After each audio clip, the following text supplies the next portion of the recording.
وإياك نعبد شكرا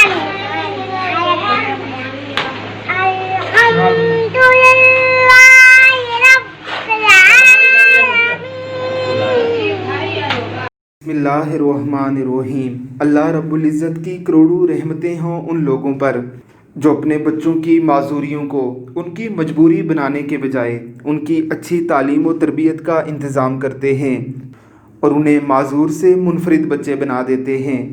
یہ لوگ قابل ستائش بھی ہیں اور قابل تقلید بھی ان تمام لوگوں کے لیے جن کے بچوں کو اللہ رب العزت نے کوئی معذوری دے کر ان کی آزمائش کا انتظام کیا ہے.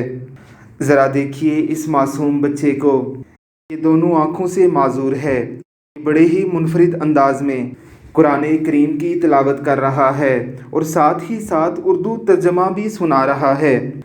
اس معذور بلکہ منفرد بچے کی بے شمار ویڈیوز اس وقت سوشل میڈیا پر وائرل ہو چکی ہیں اور لوگ اس کے والدین اور اس کے اساتذہ کو اپریشیٹ کر رہے ہیں.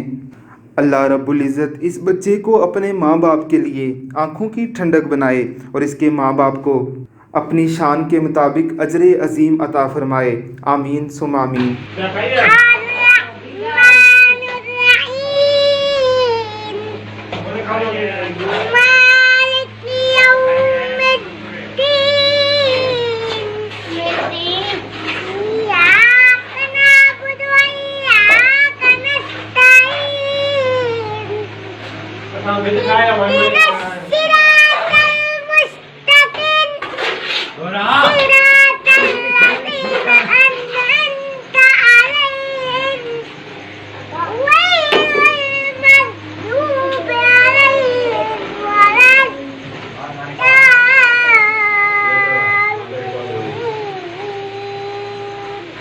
آمین.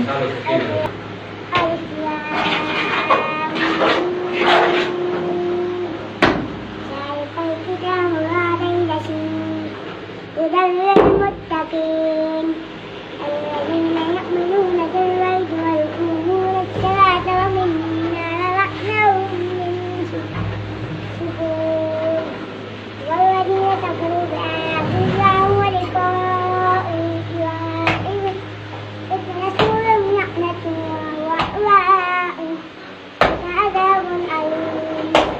فنبذت بآخر من لم تمل من تحمل أحاديث تحكم السماوات والأرض وأن تنفي الدنيا والآخرة ولئن مسلم وأنت حبيب الظالمين. هو الله أحد الله الصمد لم يلد ولم يولد ولم يكن له كفوا أحد.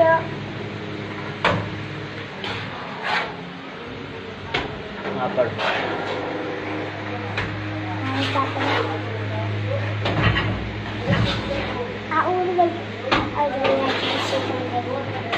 بسم الله الرحمن الرحيم. يا أيها الذين آمنوا وعملوا الصالحات اتبعوا الهدى والصلاة القائمة آت محمدا رسوله وإنجيله ودرجك الرسولية ولا مكانا مأمولا النبي يشتكي والتي تفعله يوم القيامة إنك لا أخشكم إياه وصلى الله تعالى على حبيب خير خلقه محمد وآله وأصحابه وأزواجه وجنات آمين برحمتك يا